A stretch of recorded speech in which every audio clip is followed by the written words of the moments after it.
Could I just have everyone's attention, please? Thank you very much for coming this afternoon. My name is Robert Nicholson. I'm a partner here at Herbert Smith Freehills. Does anyone want to translate? 那大家下午好，今天非常欢迎大家能够来到这里。那我的名字叫做 Robert Nicholson， 我是史密斯菲尔律师事务所的合伙人。Yes, and so I'll just provide some introductory comments about the infrastructure sector in Australia, and then Robert Bakewell from Brickworks will talk for a bit about principally housing, but also other forms of infrastructure.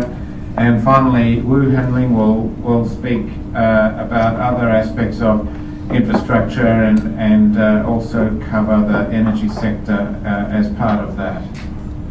那我今天呢，主要是给大家来介绍一下我们整个在澳洲的基础设施方面的一些情况。之后呢，我们说来自 Brickworks 的 Robert Bakewell 也会介绍他们公司的一些情况。那主要呢是在房地产方面的，当然也包括其他基础设施方面。之后呢，由吴汉林先生他会来介绍他们公司的基础设施，包括还有能源方面。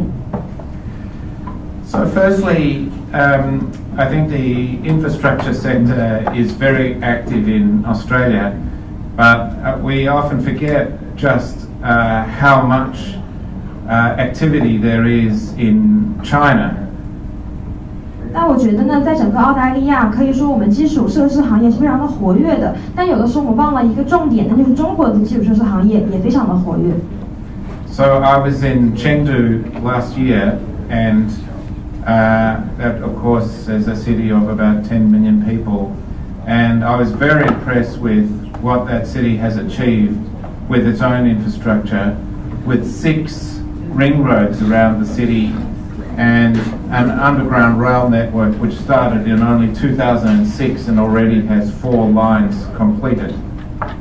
比如说呢，在去年的时候，我来到了成都，我当时非常惊讶这样的一个城市，它是有1000万人口的。然后我当时觉得呢，整个城市的基础设施建设是非常的全面的。那包括说整个城市是有6环的道路，而且他们的地下地铁虽然是2006年才建立，但是已经有4条非常完整的线路了。And Chengdu is our sister city for Melbourne in China, but we do not even have one toll road, one ring road yet around the city. Although we're working on it. 那成都呢是墨尔本的姐妹城市，但是我们在墨尔本还没有一个整个环形的道路，但是我们还会继续努力建造的。So in infrastructure, firstly, how do we conceive of infrastructure? At one level, it starts with any kind of building or construction. So this building itself is infrastructure of a kind. 那我们提到说什么样的事情我们算是一个基础设施呢？那首先来讲就是有高楼大厦，比如说今天我们坐在这里这样一个楼，它就算是基础设施的一个方面了。Most buildings in this country are privately owned, and the capital for their construction comes almost entirely from the private sector. The other area where you see a lot of private investment in infrastructure is in dedicated facilities like railways, port assets and those sorts of things, typically associated with big mining operations or things that are built for a particular business. They also tend to be privately owned. 那绝大多数这个国家的很多的建筑物呢，都是私人拥有的，他们的绝大多数资金也是由私人企业来进行赞助的。那其他的我们说在基础设施方面的一些私人领域的投资呢，还包括像有铁路等等，还有其他的一些我们说矿产，那都是为了整个商业的发展然后来进行的。And most new investment that is going into the power sector, the energy sector, gas pipelines, particularly renewable energy developments, that is also almost entirely the private sector through private investment. 那其他的很多新型能源，包括我们说天然气管道，还有很多可再生能源，那我们也说几乎都是完全由私人提供资金的。So turning to asset classes that are typically sponsored by the state, We see roads, of course. Almost all roads are a state responsibility, and most roads are just funded and owned and operated by a government of one sort or another, be it state or local government. 那其他的一些方面呢，我们比如说像是马路，那基本上来讲是政府的责任了。那政府从建造到之后的运营，全部都是由政府来负责的。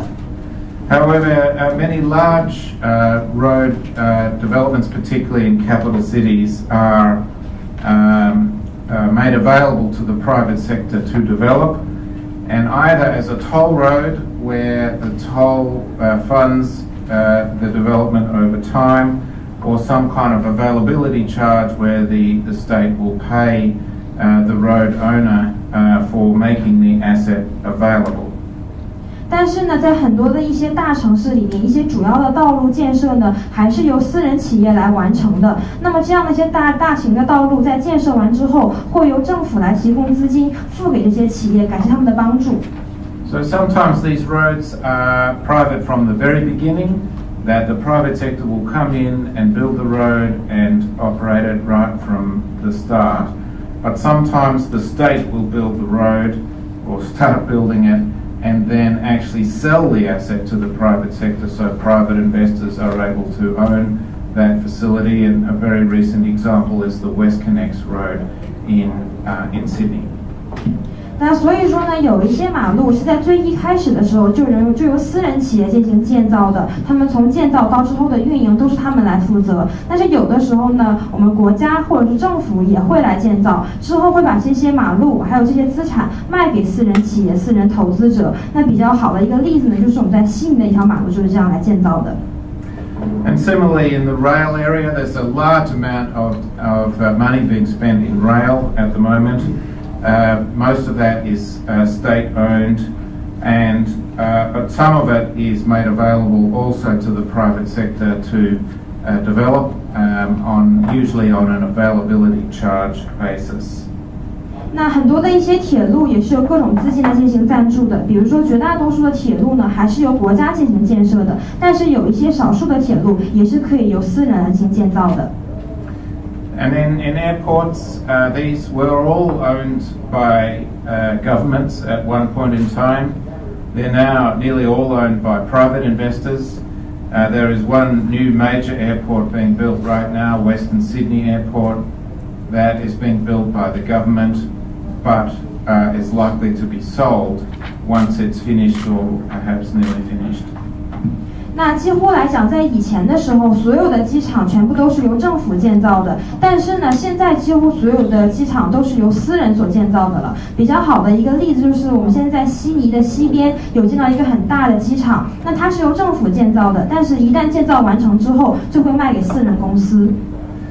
So there are many other areas where people often think of developments as being infrastructure, such as social housing.Providing low-cost housing supported by the state to people who are struggling to pay for their housing, student housing, and even prisons are sometimes operated by the private sector under contract with the state.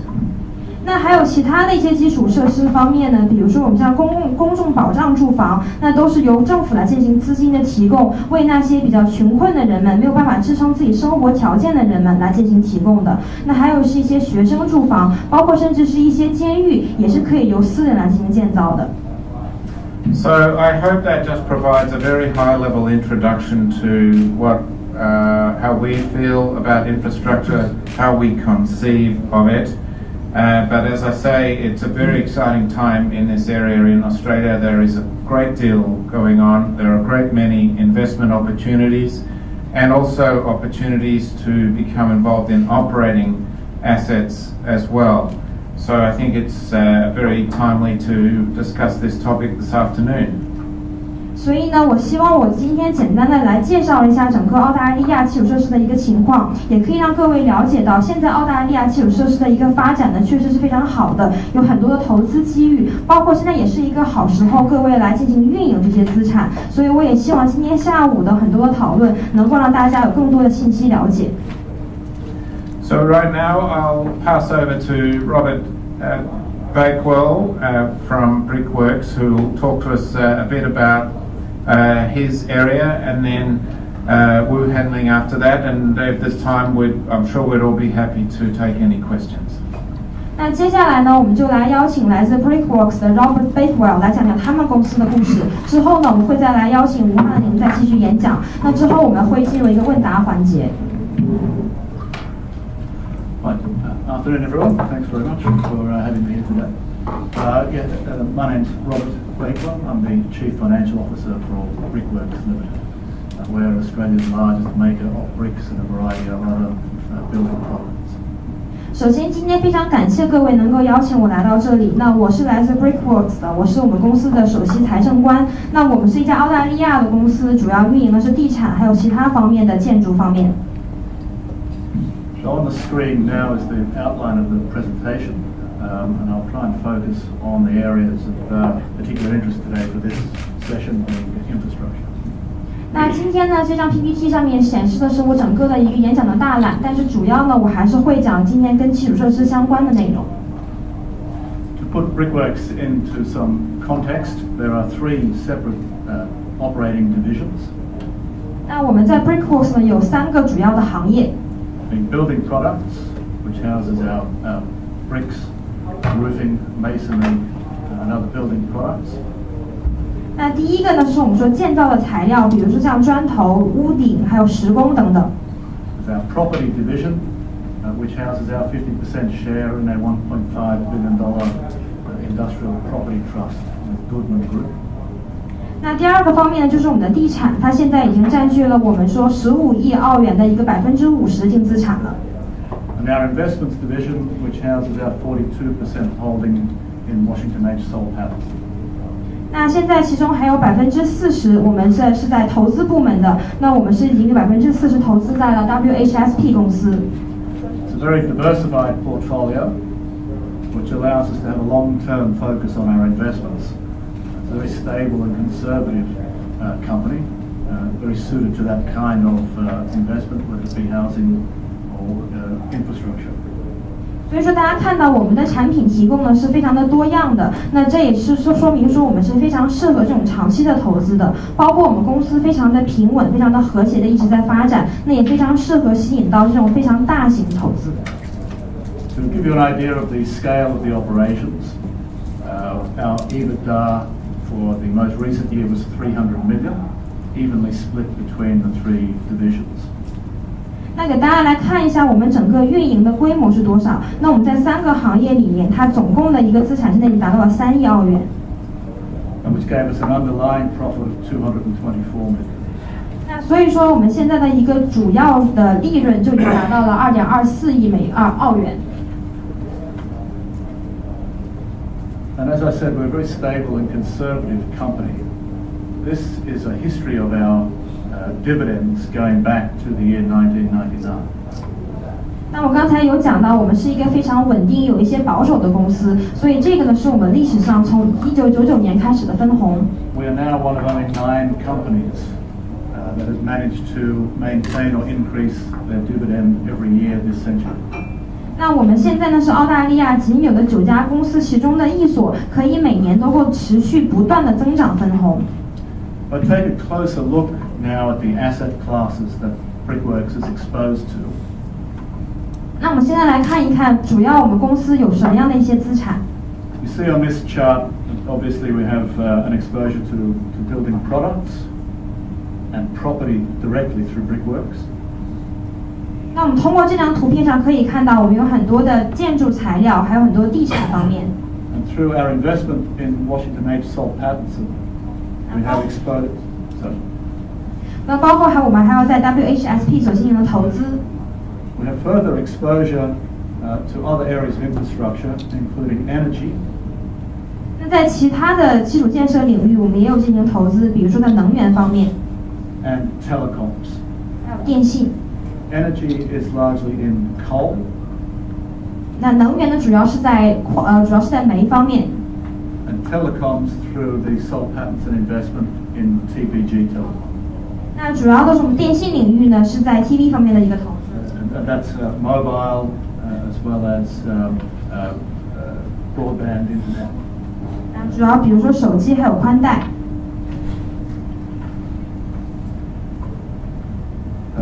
As I indicated, there's an even split between the three divisions in terms of earnings, and that has been consistent for a number of years now. 那刚才有讲过，我们在3个领域呢所进行的收益几乎是完全持平的，并且这样的一个收益持平也达到了很多年了。But perhaps what is more interesting for today's session is what that tells us, that exposure to those sectors tells us about activity in the Australian market. 那可能今天呢，跟各位更加有关系的，就是说，所有这些数据能够告诉我们说，整个澳大利亚的市场现在是如何的。The graph on the screen now shows detached housing approvals by each state in the country going back over a number of years. 那上面这张图片呢，告诉我们是每一个不同的州，他们所进行通过的独立房产的数量。What you see is here on the eastern side of the country, so Queensland, New South Wales and Victoria, very strong population growth, driving very strong detached housing growth. 那大家可以看到澳大利亚的东部，包括昆士兰州、维多利亚州、新威尔士州，那都可以看到，因为它人口的不断增长，所以这样的一些独立住房也不断增加。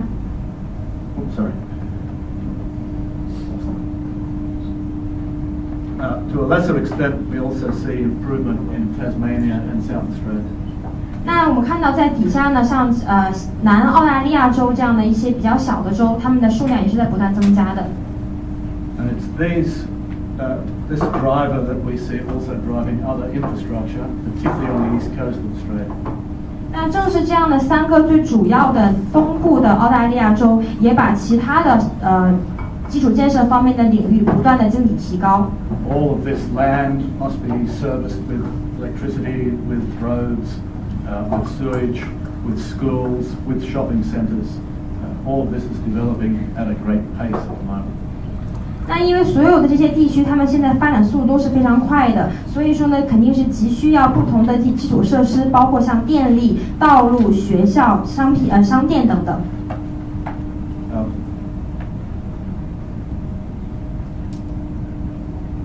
And what we're seeing, at least in the next couple of years, is that the market fundamentals for that housing remain very supportive.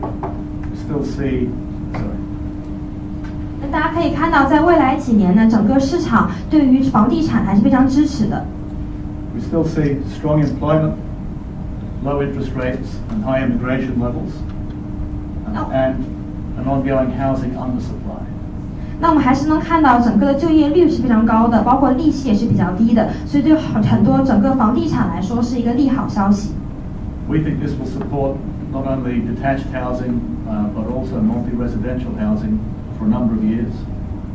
那有了这样的一个支撑的话呢，那不仅仅是我们独立式住房，包括我们的多层楼房也是可以新向荣发展的。This will of course support all other forms of infrastructure, which we see through some of our other building products divisions, which are focused on civil and infrastructure. 那么在其他的这样的一些基础设施的领域，它一定也是可以经常的发展的，包括其他的大楼建设、民用住房的建设。However, I should point out that in the last 6 to 8 weeks, we're seeing a tightening of bank lending. 但是呢，我还是要提出来的是，在过去6到8周的时候，我们看到了银行贷款的一个收紧。And this is causing an immediate drop-off in the construction of houses, as people return to banks thinking that they have credit approved, only to find that the banks have withdrawn their credit. 所以这就导致了整个在基础设施行业领域里面，我们的房子几乎是在售卖过程当中遇到了困难，因为很多人去银行希望能够得到贷款的时候，却发现银行的政策已经收紧了。At this stage, we're not sure how long that credit squeeze will last, or the extent that it will impact on our business and more broadly on the Australian economy. 那在现在的这个时候呢，我们还没有办法确定这样的一个政策收紧会持续多久，也不知道它对于我们行业甚至到澳大利亚的经济会有个什么样的影响。One of the other significant divisions in our company is our property division. 那我们公司的另外一个重要的方面呢，就是房地产。On the screen here, you see the increase in assets since 2012 in that property trust. 那大家可以看到这张图片上，那是从2012年的时候，我们地产信托的一个不断的资产增加。Unlike in domestic housing, we don't see any slowdown in this sector of the economy. 那跟我们刚才讲的说国内的这个住房不一样，在这个领域我们是没有看到任何下滑的。We're currently developing up to 400 hectares of industrial land to the west of Sydney. 那就现在来指呢，我们已经在悉尼的西部已经开发了400公顷的这样的一个工业用地了。This will take us to 2030 to fully build out. 那这会花到我们一直到2030年的时候才会完全建完。And we continue to see very strong interest in the development of this area, which means we continue to build out this land, service it with roads, electricity and other services.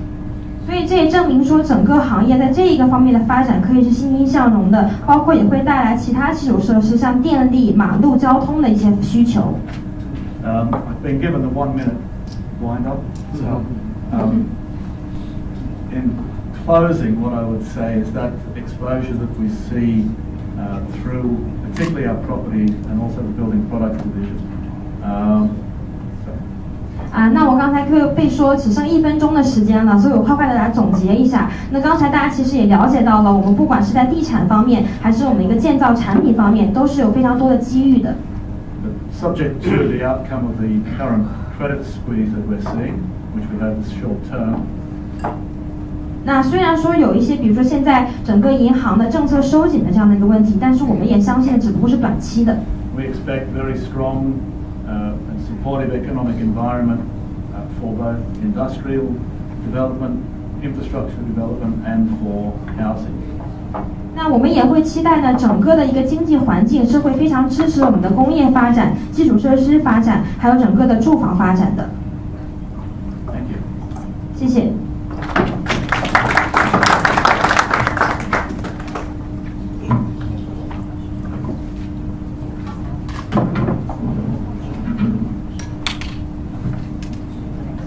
Do you want to do questions now? Yeah.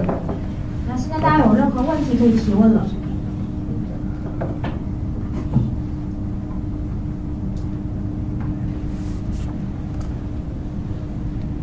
Robert, can I ask you a question about the bank tightening of credit? What do you think is driving that? Do you think that will change at all over time?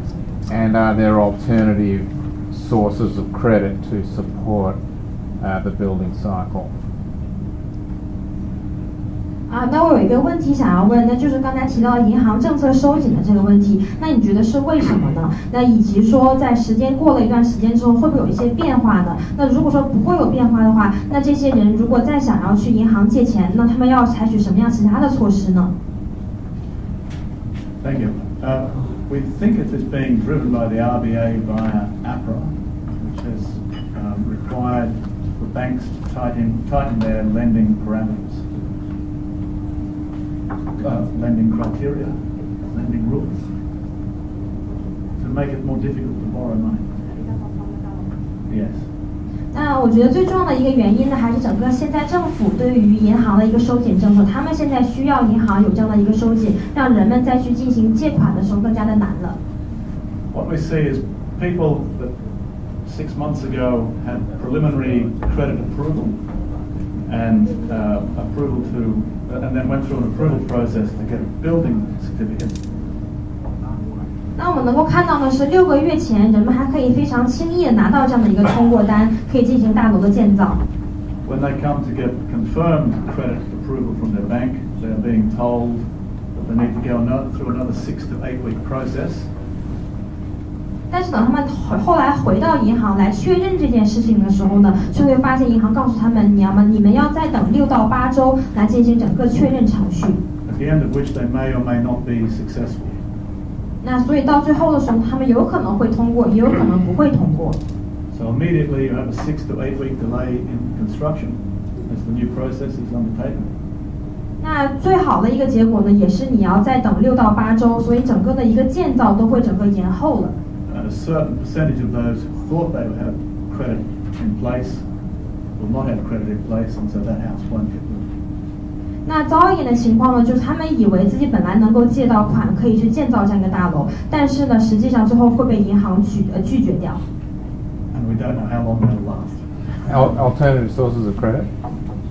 There are alternative sources of credit. They're obviously more expensive. As yet, it hasn't played out long enough to see whether people access those other forms. It's been relatively new, so we've seen this since the end of June. 那并且到现在呢，我们还并不知道整个的一个政策会持续多久。那至于说其他的一些得到资金的方式呢，确实是有的，但会比银行要贵很多。那其实这样的一个消息，我们是在6月末的时候才知道的，所以这还对我们来说是一个比较新的消息，我们也在继续观望当中。What's driving the growth in industrial property in Australia? It's a good question. All of the buildings that we're building are warehouses. It's all distribution. And we're not building putting up any buildings for factories or manufacturing. 那就现在来讲，我们建造的所有的大楼呢，全部不是在进行仓库使用的，全部都是在进行经销的，但是没有对工厂来进行任何的房屋建造。So I think it's very much linked to the movement of manufacturing offshore, that all products must be imported.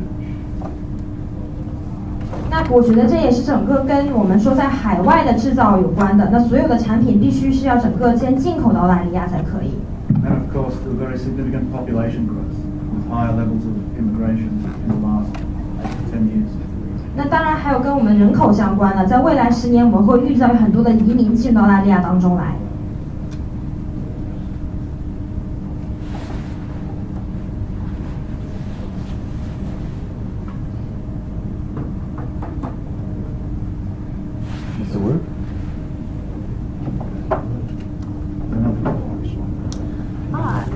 So now, since the bank loan restriction, and there's so many non-banking lending has came to the market, what you think is the future trend of developers' choice? It's a little bit too early for us to say, but going back a few years, maybe a decade, the lenders outside of the big 4 Australian banks had a much larger share of the mortgage market, and I think we may return to that type of market structure. 那刚才的一个问题说，现在既然银行进行了收紧的这个政策，那您觉得说在未来预期的话，那不走银行借款这条路，我们可以有什么样的一个选择呢？那回答是说，我们现在来看这个问题其实还是比较早的，但是如果我们回到历史来看，那看几年前甚至是几10年前，那以前的时候他们不从银行借款，那其实是可以从很多海外的一些银行来进行这样一个贷款的，我们也许会走过去那样一个老路。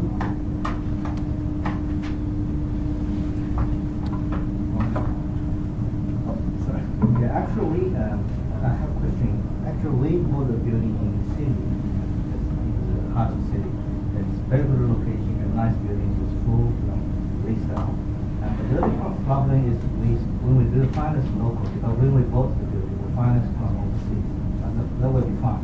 But the other thing is, if we want to do development project, we still have to get the government loan or whatever is finance. But the difficulty we'll find out. Say we bought a building for 100 million Australian dollars, but when they do the valuation of the property, they say the valuation is so conservative. Yes. Only probably 60%, which means 60 million. That it's only 60% of the real value we bought.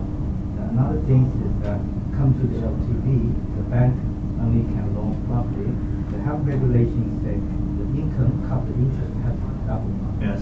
Which means maybe you can only borrow 100 million or 30 million. Reduces your borrowing capacity. Yeah, how can you do development? That's a good question. Critical for any investor to move forward. So how can we overcome? Otherwise, we still have to do overseas. Locally, it's very difficult. That's what we hear also even at the smaller end of individual housing construction, is that valuations are far more conservative than they have been, and the focus on income and particularly expenses of individuals is far more sharp than it was previously. So it's reducing people's capacity to borrow. Yes, but the market is so strong. When we publish we try to convert it to residential and plus Western hotel. The Marriott, the CEO of Marriott, is very close. Definitely they were happy to place the flat on the side. Right. Which means they can sign a contract with us straight away. And also they can promise the revenue a certain amount, Right. which means the very good contract. So probably 10 million revenue at least. Right. Bank should be good. One can't answer for them.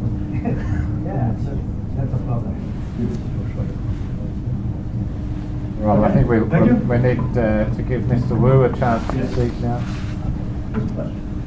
Last one. Yeah, I'm actually asking on behalf of this gentleman, and he's doing the property development in China. And in terms of Chinese companies, Chinese overseas corporate participate in the infrastructure area in Australia, can they do this? Would that possible to be a partnership opportunity in the future? Yes, certainly. Yeah, I think there are good examples of that already. So there's no, there are always government regulations to meet, but there are no prohibitions or general stop of that kind of activity. So I would think very much there's opportunities for partnering in the infrastructure space. 那因为时间关系，我们现在就邀请吴汉林先生上台了。非常感谢你。Thank you.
很遗憾啊，这个我刚才环顾四周看了一下，这里只有4张澳洲朋友的面孔，大部分是中国人，或者是华人。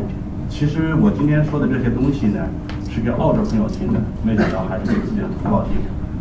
那么我也简单一点吧，这个。So it was quite unfortunate because today my speech was intended to go with my foreign friends to share with you, but I can see all the rooms are filled with Chinese people, so I will go keep it simple. 这个我是一个私营企业主，我的企业呢，是经营油气化工全产业链的企业。So I'm a private owner of a company, so my company focuses on 所以今 energy. 天讲的是一些关于基础设施东西的，那么我结合我的企业一起来讲一讲。Because today is about infrastructure, so I will base on my own experience to 这 share 是 with 中国的 you. 地图，大家都熟悉，澳洲朋友也熟悉。我讲一讲为什么我今天这么讲的话，讲基础设施嘛。其实澳洲的朋友肯定不知道，中国的我们同胞们大概也不知道，中国的高铁有多少里程？ So 我 this is 告诉你们，中国目前但高铁的整体城市运营的是2.2万公里，在建的有1.8万公里，是世界第一。好，那我开始讲。So this is Chinese map, and because today we're talking about infrastructure, so I want to share some data with you. So in China, the high-speed railway train, currently we are having the length of 22,000 kilometers, and now the inbuilt length is 180,000 kilometers. 排在第2位的也不是发达国家，而是个欠发达国家，西班牙。Who ranked the second is actually Spain, which is a developed country. 这是中国的高铁，中国的高速公路是多少万公里？是13万公里。And so we were talking about Chinese high-speed railway train, and then talking about the highway road in China. So currently it is about 130,000 length. 在2025年之前，我们要形成以首都为核心的7条辐射线。So actually, we are going to build a whole network that is connected with our capital, and to have 7 different railroads. To 南北11条主干线。And from south to north, we are going to have 13 different roads. 东西18条横线。From east to west, 18 major roads. 中国有14亿人口。In China, we have 所以说，我们基础设施的市场有多大，外国朋友是不知道的。So probably our foreign friends have no idea about what's the market for infrastructure in China. 所以他们对我们的市场，他们并不是那么感兴趣，而是让我们对他们的市场感兴趣。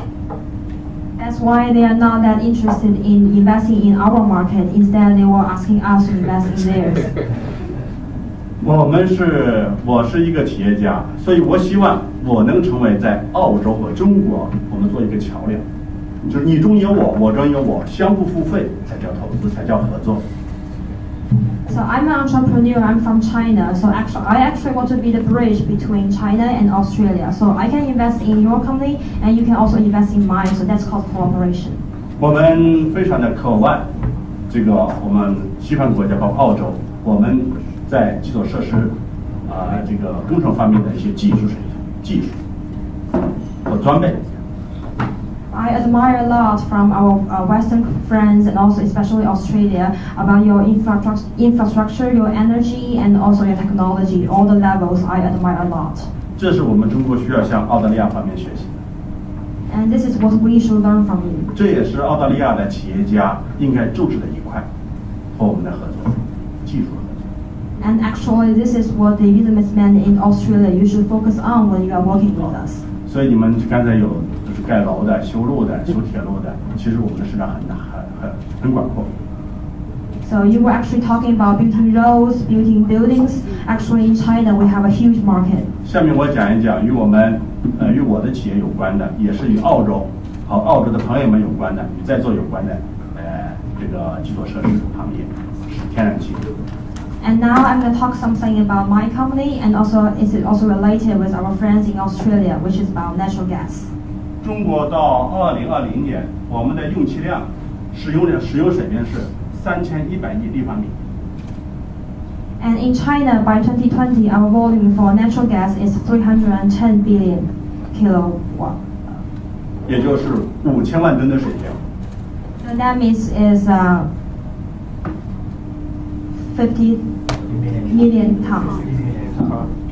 我们在沿海地区这些地方，我们有40座 LNG 接收站。And in the coastal areas, we have actually 40 receivers. 其中，在我们环境不太友好的地区，环渤海湾和东部地区，我们建成了20座。And especially in the areas with not very environmentally friendly, especially in the eastern of China, we have already built 20 of them. 所以在这种环境压力下，我们需要很多的清洁能源，这是我们和澳大利亚朋友合作的机会。So in this kind of pressure, we actually need a lot of clean energy, and this is opportunity. 我们的储存能力是7000万吨，接收和储存能力是7000万吨。And our ability to receive the volume is 70 million tons. 我们的地下管网和取运设施正以2位数的速度在增长。And And the underground network is also having a quick development. 即使如此，我们还是不能解决我们调运和调分的问题。Still, we have got a lot of technical problems that need 因为 to 我 be 们季节 resolved. 性很强，冬天用量很大。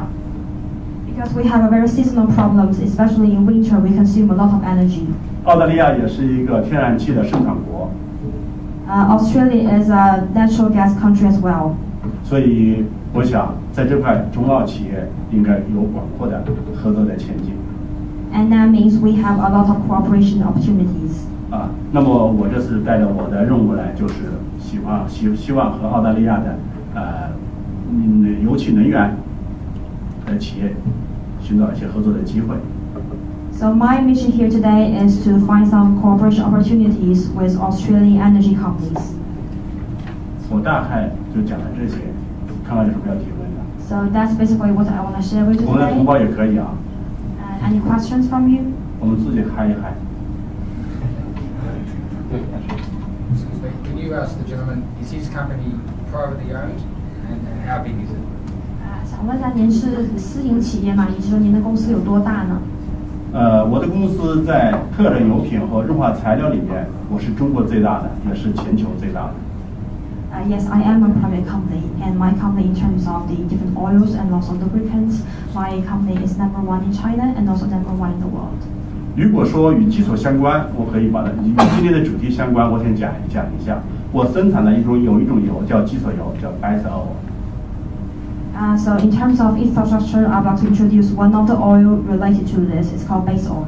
如果没有基础，什么都没有。我们的油也是一样，如果没有基础油，我们的护肤、我们的沐浴、我们的精油、我们的口红、我们的眼霜、我们的鞋子、我们的衣服，一切都不存在。 So, like the name indicates, base oil is the foundation or the basic for everything. Without base oil, we cannot make any 还有 cosmetic 药品和 products. 食品行业都需要。 And also for medicine. 所以我们这个基础的产品也叫基础油，与今天的主题也关联，是基础。 So our product is base oil, so that's literally is a very basic thing for us. 时间还有2分钟。 Can I ask, China has some particular challenges at the moment in terms of air quality, and does that create opportunities for investments which may improve air quality? 那现在中国有非常严重的环境气候的问题的一些挑战，所以想问一下，那有没有说在这方面的投资合作的机会呢？我们可以提升环境质量的。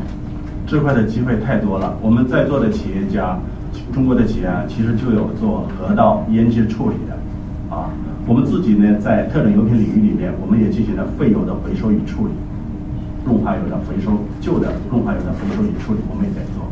就为什么说中国的用气量那么大？在华北地区，因为我们冬季取暖的很多是烧煤或者烧稻草，所以导致了一些环境污染。中国要改变这个，肯定要使用清洁能源。 Yes, there are enormous opportunities in terms of this.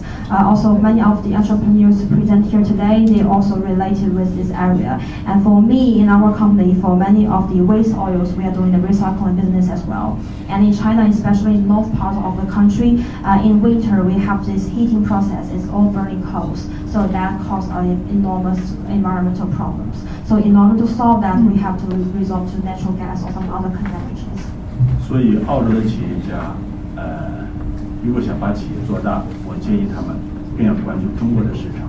中国的企业家现在已经走出来了，我们也希望你们去看一看。 So for the Australian business people, if you really want to have more opportunities, I recommend you to focus more on the Chinese market. Now the Chinese entrepreneurs are going out, and I recommend you to do the same.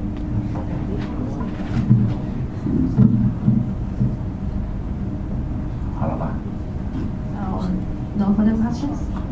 就是昨天也讲过，就关于这个天然气的这个市场，中国的市场不用说，是非常庞大的，我知道，但是它有最大的问题，因为这个储罐基本上都控制在3大石油公司手上，是吧？中海油、中石油、什么油，反正3大公司。那么这个很多人想做这个生意，其实是没有机会的，因为你即使能够把它进口来，到哪里去储藏？因为你要跟他商量，他肯定不给你这个机会。这个问题怎么解决？这个问题很好解决。这个我们就是说，在这种环境下，中美贸易、中欧贸易对抗的前提下，我们和外资合作，统合所有制，就是墙内开花，在那个墙内的花不与墙外的香嘛。没发现这个问题吗？所以说，我们如果说和澳方和欧洲西方国家的企业合作，中国政府特别欢迎的，而且税务不敢乱来，批项目也很快。So I do have one question. So there's no doubt that in China the natural gas market is huge, but there's a problem that in China most of these areas is controlled by 3 major state-owned companies. So for other people, even though they see the opportunity, they cannot be able to get in this industry. Say even though they can get some imports from other countries, then where should they store this? So where is the opportunity? And the answer is it's actually quite easy to solve because now the Sino-US trade war. So in this case, actually for the Chinese government, we welcome a lot to work with other foreign companies or other foreign countries, so that we can have like a joint venture thing. And this is all be very welcomed by the Chinese government. 其实中国也有很多优秀的民营企业，比方说新奥燃气啊，那个中华燃气，他们都做得很不错。都有很多的自己的储备和码头，并不是说所有的那个接收站和储备库都是国有的。但目前来说，因为这个投资大一点啊，所以国有企业筹划的早一点啊，所以40个里面其实有1/4多还是民营企业的，或者是从地方政府和民营企业合伙。Actually, there's still many private companies in China doing well in this. Especially have a lot of storage units and also wharves in terms of that. And it's mostly because like for the government, they get into this industry quite long before, so that's why they got all the advantages. And now for the major 40 companies in this area, actually a quarter of them are private companies. All private companies working with local governments. So we are still seeing a lot of opportunities in this area. 刚才这个是最后的一个问题了，那感谢大家。So this is actually the last question. Thank you very much. 所以我想最后告诉那澳洲朋友的是，在新能源，尤其是清洁能源这个领域里面，中国企业家和澳洲企业家有很多的合作机会。So I just want to have one last quick recommendation or suggestion to you. So for the Australian companies and the Chinese companies, we have a lot to work together in terms of the new energy field. Thank you.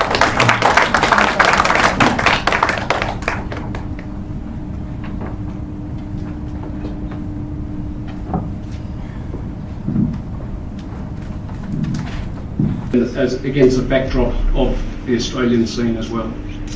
那今天非常感谢大家，我也很高兴能够来到这里，大家都度过了蛮长的一天了。那我要跟大家来讲一讲我们地产整个市场的状况。那我今天很多准备的 PPT， 还有很多一些图表，都是来告诉大家整个在维多利亚州那整个的一个房地产市场是如何的。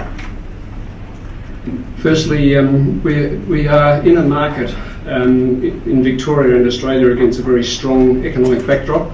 The graph on the left shows Australia in comparison with the top 2 lines being India and China. That Australia leads the other economies, major economies in the world as far as growth goes, being the red line. 那首先给大家来讲一下整个维多利亚州以及澳大利亚的市场呢，整个是非常的强劲的，因为我们的经济状况是非常好的。左边的这张图呢是跟其他国家做了一个对比，那尤其是像2个增长非常快的国家，印度跟中国，那澳大利亚呢是一条红线，但都是说增长的比较快的，除了是中国和印度之外，为澳大利亚是居第3的。And on the right we have within Victoria, Victoria is outperforming growth from the other states in Australia. So there's both the Australian economy doing very well and the Victorian economy leading that as far as the demand goes. 那右边的这张图呢是维多利亚州跟其他州的一个对比，那大家可以看到说整个澳大利亚的经济发展是非常的蓬勃的，那维多利亚州呢作为一个领头，那也是整个发展非常好的。But the population growth in Australia is a big driver, and it is different across the country. And you can see here that Melbourne and Sydney are leading very much the population growth in Australia. Melbourne has now actually hit 5 million people and will overtake Sydney in the next decade. And you can see that the Brisbane, Melbourne and Sydney are the three growth areas, and 70% of the growth of population in Australia is occurring in those three cities. 那另外一个呢，就是我们人口的增长，然后在澳洲的整个经济增长的过程当中呢，也起到一个举足轻重的作用。但是我们可以看到每一个城市还是不一样的。现在主要的一个发展呢，增长还是聚集在墨尔本和悉尼。那其他的另外三个城市也是非常重要的，但是绝大多数，我们70%的一个增长还是聚集在这几个城市当中的。And just to add, there's 147,000 people, or growth of people in Melbourne in the last 12 months. 那我想要来增加一个数据，就是在过去的12个月当中，单单在墨尔本我们就已经多加了14.7万人口。As far as the question, is this level of liquidity that we're experiencing now the new normal? There's been an extraordinary amount of investment into real estate over the past decade. And this just shows a couple of things. One, that there's been a lot of growth in overall investment into property, and this is commercial property. And the red is the onshore money, the Australian money. The light grey is the offshore money with the exception of China, and the Chinese money is the dark grey in the middle. So you can see, from the changes in the regulations within China to get capital out of China some 10 or 15 years ago, has kicked in over the last 6 or 8 years, and it has just declined a little bit over the more recent times, but significantly more investment from China. 那另外一个问题就是说，这样的一个人口流动性会成为一个新常态嘛？那我们可以看到，在过去的10年当中呢，对整个房地产的一个发展和投资是这样的一个状况。那在整个的一个投资领域都是非常有的一个提高的。另外呢，是从中国的一个投资，大家可以看到这张幻灯片上面，那红色的地方呢是我们境内的投资，深灰色的地方呢是中国的投资。那最近几年呢，其实中国投资是有一个不断的增长的，但是由于政策的一个收紧，所以我们看到最近几年其实是有一个下滑的，在15年之后。Part of that decline has been some government intervention here within Australia. 5 things: the Foreign Investment Review Board have increased fees, capital gains tax regime has changed, the governments, both the Australian and Victorian governments, are applying vacancy taxes, land tax surcharges for offshore owners, and stamp duty and costs for absentee owners. So some of those factors, along with others, have sort of tempered investment as a result of some of those regulatory changes. 那很多这样一个下滑呢，其实也是跟政府的干预相关的，包括很多的一些政府，不管是澳大利亚本身的政府，还是维多利亚州的政府，都对于很多的房产征收了一个税务。那特别是很多的，如果是境外的投资者、境外的居住者，以及有这些未在场的居住者，那么整个政府都是会增加他们的税收的。Then you add Chinese capital controls that have been occurring in China have also tempered some of that, as there's been a reluctance to let the money out of China that we had seen previously. And you can see a significant decline in the Chinese money, but it is still the major offshore investor into the country.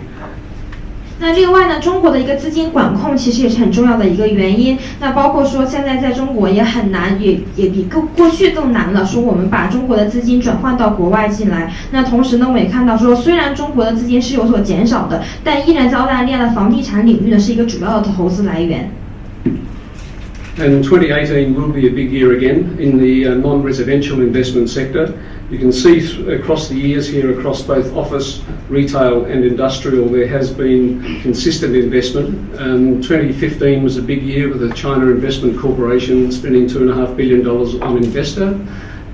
But it has declined, but the first half of this year there's been a kickback with $1 billion out of China invested into Australia so far to the middle of the year.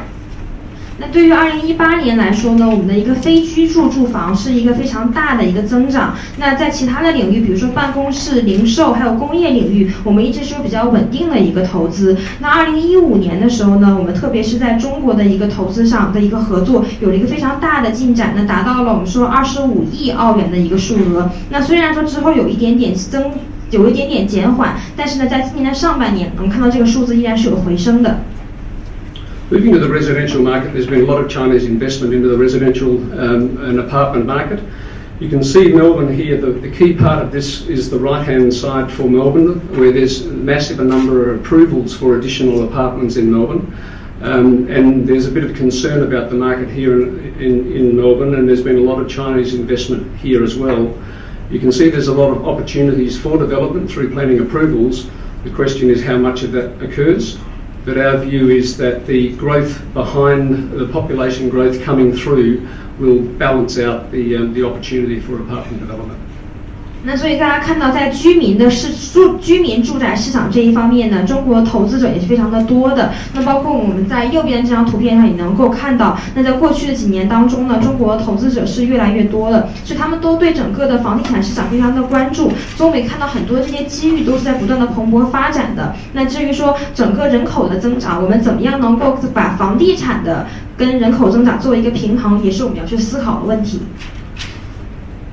A lot of figures here. The key message out of this is that Melbourne's growth, which is 11.9% price growth, more recently has performed very well. And despite that these apartments are likely to be coming into the market, we still see demand being strong with a 1.9% vacancy across the market. And the comment at the bottom is that we believe the biggest threat, in fact, to the residential market is not a risk of oversupply, but some credit issues and credit risk. 那大家看到这张图片上呢，是有很多的一个数据的，主要的一个数据想告诉大家的就是，过去在我们的一个民用住宅上的增长是11.9%。那但是虽然有这样的一个增长，我们还是会看到蛮多的一个居住的滞空率。那这样的一个信息其实也是一个风险，它会告诉我们说，在这样的一个问题上，我们并不担心是有供不应求的情况，但是会担心一个公信力的降低。We see Melbourne's office market at a critical or an inflection point, which I'll go to in a moment. 那一会儿呢，我会讲到整个的一个市场的动荡的问题。The first point is Australian markets. If you look at the left, you have Sydney and Melbourne in June 18, and then the graph on the right shows our forecast in June 23 in 5 years' time. You can see that Melbourne and Sydney are outperforming from a vacancy point of view the other markets, and we see that continuing. 那我们看到整个澳大利亚的市场，左边呢是18年6月份的一个数据，那右边呢是2023年6月份的一个预测出来的数据，所以我们看到整个悉尼和墨尔本他们的一个发展还是比较好的。And Melbourne has taken up 43% of the office demand or take up in Australia has occurred in Melbourne. Melbourne is red, and it's outperformed all other markets considerably, which has been a strong underwrite for the Melbourne commercial market. 那整个墨尔本呢，现在在很多的办公住宅方面已经占据整个的澳大利亚43%了，那是远远高出于其他城市的。I'll skip through this. The main message of this graph was that Melbourne's we've had a lot of supply coming into the market in the next few years, and we are now hitting a point where there's going to be significant rental growth occurring as the market tightens. 那主要的这方面的信息，在这张幻灯片上面讲的就是，在未来呢，我们有非常多的这种市场的供应商会给到我们，所以我们也会有更多这样合作伙伴的机会。This shows what the Melbourne skyline could look like. The pink is residential, and the blue is office, and the other is student accommodation and hotels. With all the development opportunities currently planned or approved in Melbourne, there's a lot of development to occur in Melbourne over the next 5 to 10 years. 那这张照片呢，是我们在预期的未来5到10年呢，墨尔本的一个中心城市会是什么样的样子的？粉色的区域呢是民用住宅，蓝色的区域呢是我们办公楼，其他的地方呢是比如说酒店这样的一些地方，所以大家可以看到合作的机遇是无穷的。And Melbourne's stock has increased 45% and outperformed the other markets over the last 15 years. 大家看到，在过去15年当中，墨尔本的股市上了45%。And Melbourne rents, compared with all the other cities, are low in comparison, considering the size of the city of Melbourne. 那考虑到墨尔本城市的一个大小，我们的居住的房租其实是比其他城市要低很多的。What all this means is, as Docklands is now fully developed, that there is going to be very difficult to find sites for development going forward. And the question is, where will development go next? There will be site amalgamation, which is already occurring. It will bring forward the obsolescence of many buildings as the land values rise, and will also bring into play difficult sites that previously have been unaffordable, and perhaps push people to the fringe locations. But the key message in this is Melbourne has enjoyed low rental growth for a long time because of capacity here. But from here on, we see that that's turning around, and there will be considerable rental growth, and the cost to develop will be higher as a result. 那大家其实现在可以看到，在墨尔本呢，有 Dockland 这样的一个区域，其实已经是整个发展的非常的良好了，几乎没有什么样的位置可以让我们继续来进行发展了。所以我们就会想呢，下一步我们的发展的方向是会在哪里呢？所以我们可能会把一些过去弃用的房子来重新做一个修建。那包括在这样做之后呢，可能是以前的我们说墨尔本我们的租金是比较低的，那未来它租金会不断的升高，那这对于我们在建造楼房的时候，其实也会有一个成本的上升。The investment market themes I'd like to talk about. We have record low yields in all sectors. This graph shows the yields that have dropped across the industrial, the retail and the office markets. They are at record lows at the moment, and it's a worldwide phenomenon. And the spreads, which are on the right, is showing the spread between the index bond rate and the yields, which has also been bouncing around, but it's moved out more recently because the index bond rate has moved out. But there's still an affordable situation from a spread point of view, despite the fact that yields have dropped significantly. 那另外讲一下我们投资市场的一个事情。那在左边这方面呢，我们看到了一个在各个方面的它的一个数值是多少，包括它的一个收益。那我们看到在工业方面，包括工业用地，还有民用用地，还有我们的办公楼，都是有这样的一个增长的。但是由于说整个现在全球的环境经济并不是非常的景气，所以可能在这方面呢，我们最近的数据还是比较低的。但是依然我们可以看到，在右边这张图表里面，还是会有一个比较积极的信号，可以告诉我们在未来的增长还是会比较提高的。The other thing I'd just like to highlight was some recent activity in the Melbourne market, or across Australia really, both from the Chinese insurance groups, the sovereign wealth funds, and a lot of Chinese developers into Melbourne. Been quite a bit of investment into the hotel market here over the years, with groups like Full Share and Greenland and Sunshine Insurance. We've been involved in much of that. Country Garden spent $400 million on a site to the west of Melbourne here for a greenfields development. We sold Riverside Quay number 12 here for Exxon to Nice Futures out of China, Macau based, and Poly we're doing a lot of work with here. So there's a lot of different groups active in Melbourne from China. 那这张图片大家可以看到，其实是有非常多的中国的投资商，包括中国的开发商、地产商，都是跟墨尔本有非常紧密的合作的。那在中国这方面，他们在很多的一些不管是酒店方面还是民用住宅方面，都是有很多的这些公司的合作，包括我们看到图片上面有复兴啊、绿地等等。所以说，在过去几年当中，不同的这些公司都是积极的参与到墨尔本市场的一个开发上面来的。And I know Will Colbert, who I'll introduce in a moment, is going to talk about infrastructure a bit more. But one of the other things that's occurring in Melbourne is a massive investment in infrastructure, which we need. And there's three major projects here, being the Western Distributor, level crossing removals in the rail system, and also a major upgrade of the regional link, which is linking the southeast and the northwest of Melbourne via the city. They are significant investments, and the reason for the graph on the left is that Victoria, on a state basis, has less debt, government debt, than many of the other states, which gives us the capacity for the investment to continue here into infrastructure, which is really important for the growth going forward. 那另外我们来讲到基础设施方面，那其实现在在整个墨尔本呢是有3大非常重要的项目的进行过程当中的，包括我们的一个道路的联通项目，那是把整个墨尔本从东到西、从南到北进行连接起来，那这也是整个一个非常大的投资项目。那左边这张图呢显示出来不同的在澳大利亚的州的一个对比数据，那大家可以看到，其实在维多利亚州我们是有了最少的政府贷款的。So in summary, we have strong population growth here, we have very sound economic fundamentals, and we have a very big infrastructure investment program underway. 那总结一下呢，现在整个我们的维多利亚州现在它的人口增长是非常好的，并且经济环境很好，并且还有非常多的正在进行当中的基础设施建设项目投资。We also have tightening development opportunities. The availability of land is now being constrained.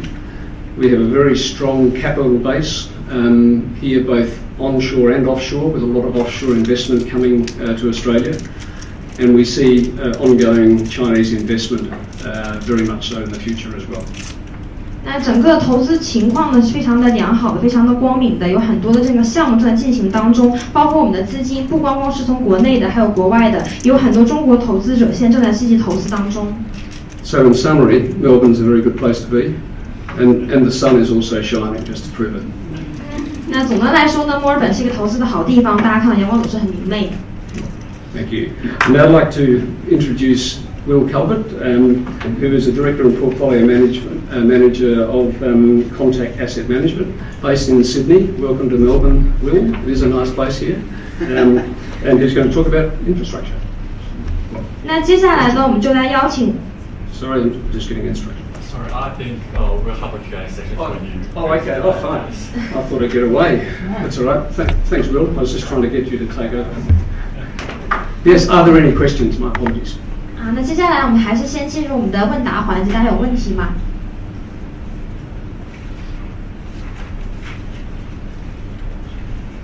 David, Yeah.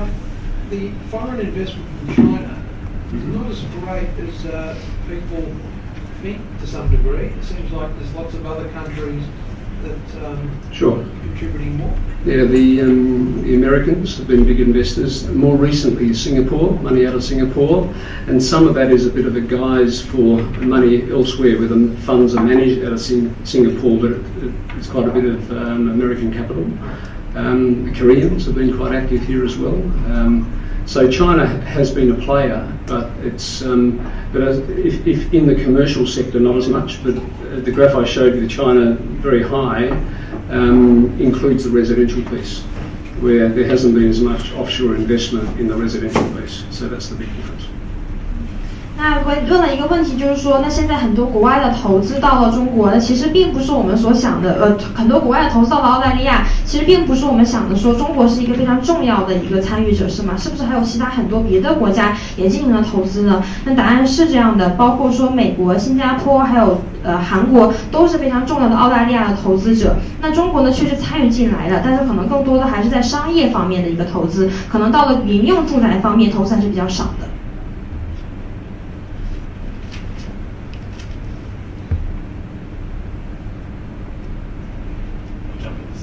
Sure. Most cities use their office leasing as an indicator of how the city's performing. I just mentioned Melbourne being 43%. Is that an abnormal peak, or is it something you see? I think it's been quite sustained for a period of time now. 2 years ago, we had 188,000 square metres absorbed in the CBD, which is the highest for 40 years. And you look at the long-term average as 70, historic average, and we've had 113,000 in the last 12 months. So I think it is strong, and there's been a centralisation into the city as well, as the CBD's got stronger, but the overall market's been quite strong. So vacancy is 4.6% at the moment. There's 471,000 square metres underway at the moment, so it's adding 10% to the stock at the moment. But that's a short-term thing, and beyond that we see difficulty developing and it will be at a far higher price. So the markets are very sound here. Sorry, a long answer. 刚刚有一个问题，就是说现在很多的公司都会有，刚才提到包括43%的一个数据，那这个是否是一个比较长期的或者比较一个常态的一个数据呢？那答案确实是这样的，已经持续了很长的一个时间了，包括在过去2年当中，我们都看到一个很平缓的一个数据。那虽然说现在在整个的一个我们说房屋控制率，那过去的时候呢，它一个数据4.6%，所以我们可以看到它其实也是比较尤其是在我们城市的中心 CBD 的一个区域，它也是发展最良好的一个地方。所以总的来看呢，市场非常光明的一个前景的。In Beijing and Shanghai, we have often seen marketing campaigns or activities for Australian property to Chinese investors, private investors. One thing that might slightly slow their investment is the tax that is imposed on offshore investor. So just wonder what is the impact we see from the professional view on that tax, and is there any tendency that might be changed in the future? Well, I mentioned, and I didn't put the slide up at the time, I'm sorry, but those 5 taxes have tempered, is the word I used. It's slowed it, but it hasn't stopped it. But I think other factors, I think what happened in China was one of the factors as well, with the trying to stop the capital a bit here. So there's no question that is a factor, but if I put myself as a Chinese investor wanting to put money into Melbourne, whether you had to pay a little bit more for it, if the strategic decision is the right one, I don't think that would stop you doing it, but it might temper it a little bit. And I think that's been one of the factors. The other factors have been the China decisions around money coming out as well. But yeah, I mean, if you have to pay more for something, you think about it a bit more, but it doesn't stop the principal reason, in my view.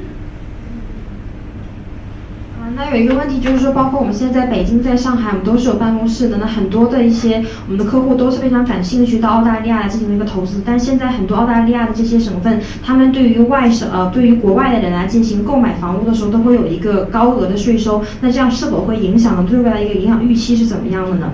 那这确实是一个影响，会减缓整个的投资，但并不会停止这样的一个投资。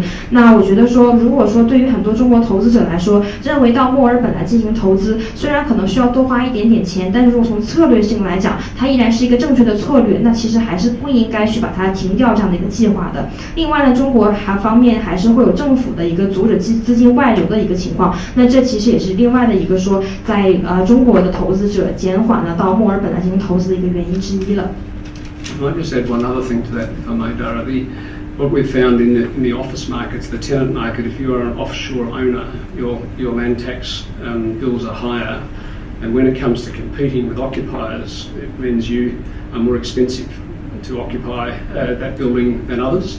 So you can get affected by it, not just when you come in, but you can be affected by it on an ongoing basis, on a competitive basis.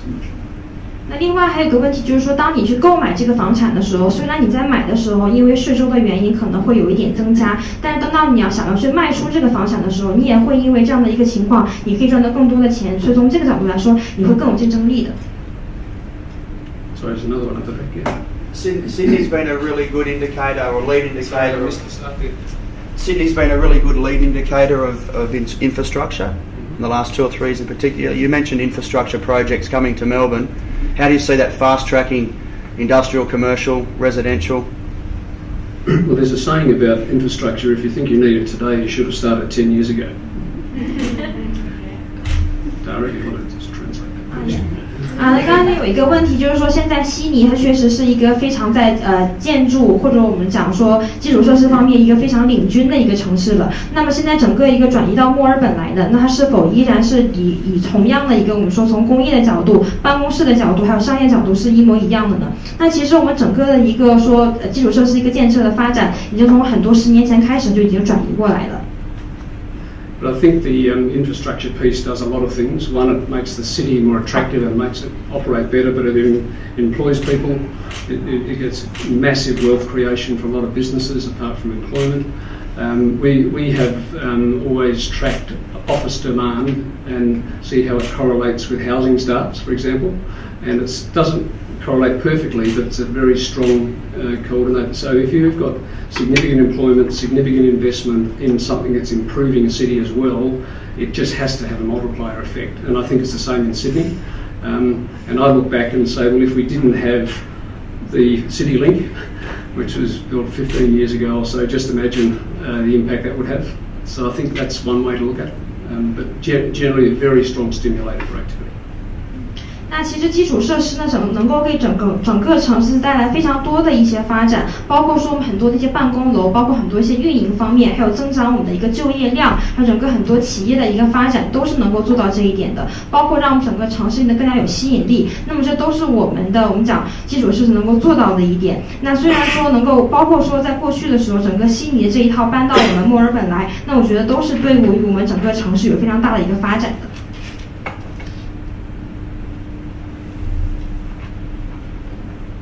Any others? No.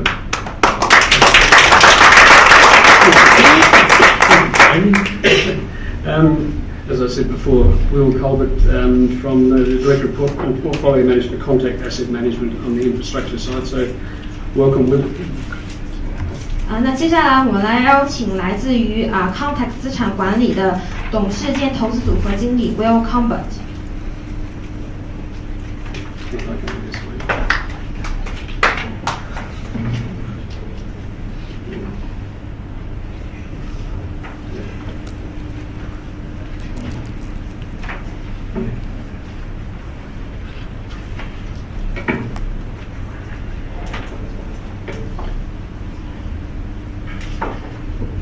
你好，谢谢你的到来，我很高兴来到这里。我不知道普通话了。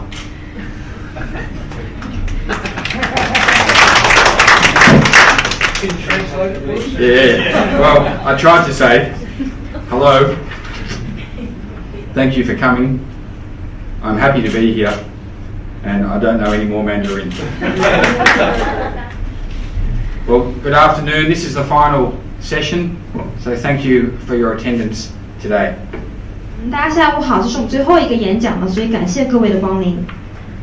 My name is Will Colbert. I work at Contact Asset Management as a director and portfolio manager, and I would like to talk about one of our investment companies, Investments Limited. 那大家好，我叫 Will Colbert， 那我是来自于 Contact 资产管理的。那我作为一名董事兼投资组合经理，那么今天我要来讲一讲投资公司的问题。So Contact is the investment manager for Investments, and we are trying to provide access and create value to opportunities in Australia. 那我们作为一家投资公司呢，主要是在于城市方面进行投资的，所以我们也希望能够为大家提供在澳大利亚很多的一些金融市场的机会和进展。And all these opportunities are tied to urban renewal. And in China, you'll be very familiar with this theme, and it is gaining a lot of acceleration in Australia also. 那我们说这样的一些机会呢，很多是跟整个城市的翻新是息息相关的。那大家各位从中国来，应该也很熟悉这一点了。现在在整个澳洲呢，我们的整个进步也是加快了的。And our federal and state governments have recognised the importance of investing in infrastructure, and David talked about that earlier. And we are trying to provide access to some of these opportunities. 那我们整个州包括我们的国家的政府都是非常关注于在基础设施方面的投资的，包括刚才 David 也有讲到这一点。那我们公司呢，就是希望能给大家提供更多这样的机会。And so this is an important tool for people and for better use environments that more appropriately serve the needs of how people want to live and work. 那这对于很多人来说呢，是一个非常好用的工具，能够帮助他们更好的生活。So I have a few slides on population growth, and I won't dwell on that because David covered this and many others have also. But our population in Australia is now 25 million, but we are growing a lot faster than originally expected. So we hit 25 million people 33 years ahead of original forecasts. 那我刚才有很多，其实我们在人口增长方面的一些幻灯片，但是我就不一一赘述了，因为刚才很多嘉宾都讲过这一点了。但是现在澳大利亚人口呢是已经达到了2500万了，那我们增长速率是非常的高的，甚至我们说达到这样的一个数字是已经比我们预期的要早35年了。And so this growing population is putting pressure on legacy infrastructure, and our governments are investing in this, and there are opportunities that we are identifying. 所以这样一个人口增长呢，也给我们过去的很多老旧的基础设施带来了压力，所以政府也得想要办法来解决这些问题，增进投资。So some of you had the opportunity yesterday to tour Western Sydney, and this is a main area that we are targeting opportunities. So in this part of this is the main Sydney, and a lot of population growth out here to the west. 那各位当中呢，很多是有机会昨天然后去到悉尼的西部来进行观光的。那大家所以可以看到，虽然说我们的主城区还是在东侧，但是绝大多数人口的增长都是在西侧的。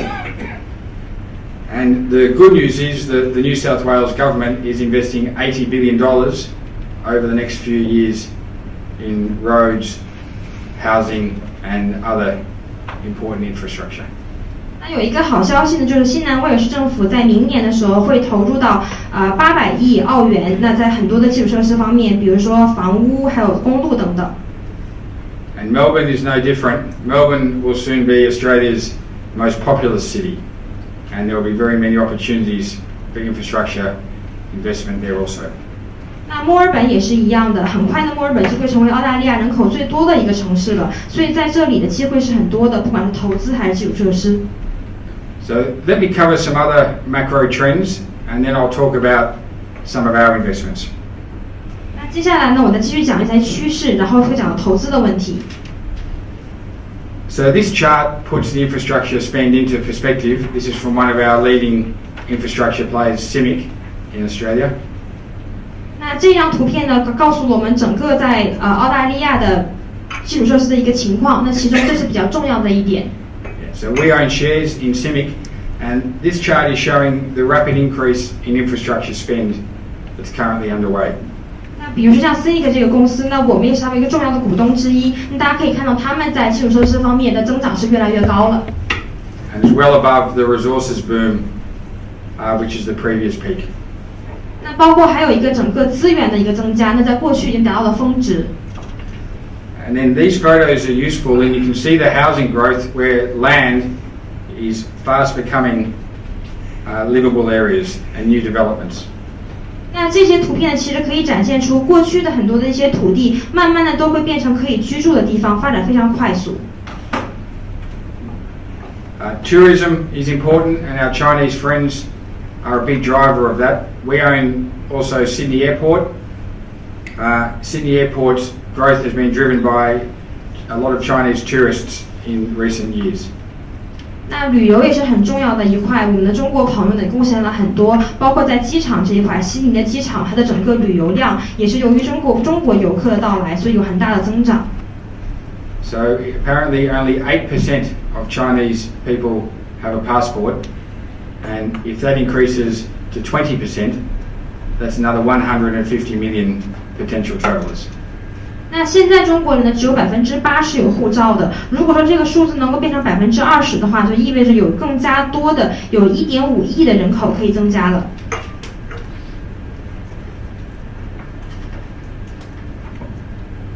So let me talk about Herb Investments. Herb is listed on the Australian Stock Exchange. We listed approximately 18 months ago.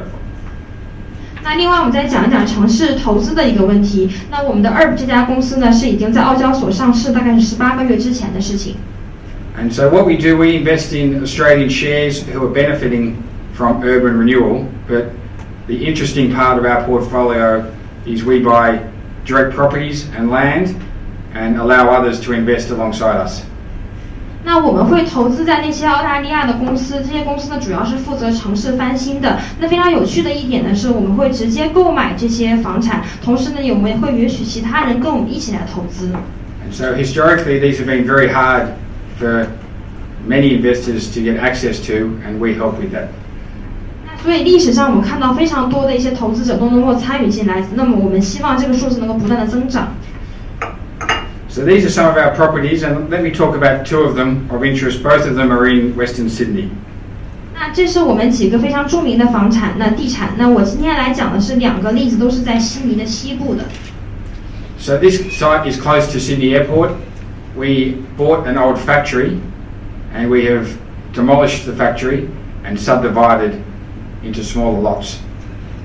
那这个是一个非常靠近悉尼机场的一个地方，我们买下这个比较老旧的一个工厂，把它翻新了之后，变成了很多的厂房。So a lot of small businesses in Sydney are being priced out of areas where residential apartments are being built, and they're coming to areas like this one, and we're creating quite a big value uplift by repositioning the site. 那很多的一些小型的企业呢，可能没有办法负担悉尼市中心的那样一些房价，所以他们来到这样一些稍微偏远一点的地方，那可以在这里继续工作。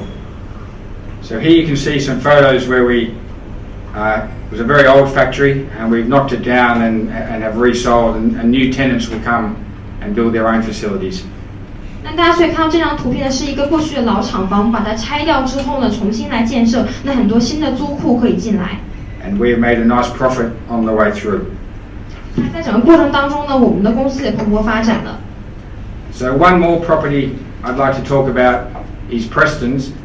At this site, we actually bought land, an old field with nothing on it. 那另外他讲的一个例子叫 Preston， 那这一次这个例子实际上买的是一块土地，就上面什么都没有。So this site is very well located. 它的地方位置非常好。And we have signed a lease to build a big distribution centre for a major trucking and logistics company. 那我们当时收到的这样的一个订单呢，就是我们要去建设非常大的物流中心。So this has been a great success story for Herb. You can see here where it's gone from effectively a field to we're almost finished, only a couple of weeks away from a very large 70,000 square metre facility. 大家看到，这是我们公司非常成功的案例，从原来光秃秃的什么都没有的一片地，然后几周之内，马上我们就快完成了这个项目了。它现在已经是一个8万平方米的一个厂房了。So again, we're creating value and providing access to assets that are very hard for individuals to access. 那所以呢，我们就是不断的创造价值，希望能够帮助那些个人，让他们以前无法达到的、得到的那些资产，能够帮助他们建立一个平台。So I can share more with you later, but this is our portfolio. There is, as I said, direct property, and then we also have Australian shares. So we get some dividends from the shares and growth, and also some good growth and profits from the property. 那这个呢是我们的一个产品投资组合，大家看到我们不光是有直接购买的房产，同时呢我们还会投资到其他的公司里面，然后得到分红。So we are very long-term investors. We're very excited about this theme, urban renewal. It's multi-generational, we believe. And as I said, we're providing access to investments that have only traditionally been available to the select few. 那所以说，我们是一个非常关注于长期投资项目的一家公司，我们也非常关注于城市翻新的项目。这样的项目通常都是要持续很多年的一个时间的。那还是我们希望能够把这样的一些平台提供给那些以前得不到这样机会的投资者。Okay, thank you. 谢谢。Any questions? Okay, good. 那有什么问题吗？ What's the average performance for past 5 years? Well, we've only been less than 18 months, so the properties are still at cost, and when we value them up, it'll be a better reflection. So it's a bit too early to have a material increase in the performance. 那过去5年当中的一个股市表现怎么样呢？因为我们现在只才上市了18个月，所以现在去讲这个可能还为时过早。我们可能刚刚经过成本那一块，那以后会不断的攀升的。Yeah, but some of the shares have been very good. Like Lendlease, we went to Barangaroo yesterday. We own shares in Lendlease. That's up 30%. Sydney Airport has been very strong. So the portfolio is added value, but we expect a lot more when the properties are settled. 但是有一些股价是非常好的，比如说像 Lendlease， 那大家可能昨天也有去过的。那我们在那边也是有一个股份的，那他们也是负责30%悉尼机场的这样的一个运营。那他们现在整个状况是发展非常良好的。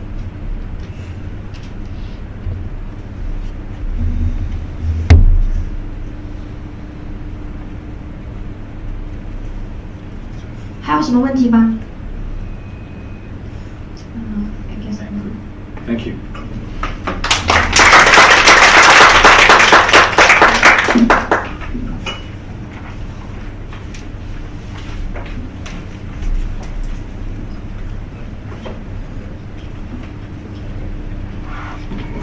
Thanks again to our speakers. 再次感谢我们这2位演讲嘉宾。然后现在我们的活动已经到此结束。然后我们在那个大的会议室还会有一些小吃送给大家。So our session today is ended, and we'll have some finger foods over the big conference room, so we can have another chat over there as well. Okay, thank you. In the room 22, we have some finger foods for you, and you can do some networking.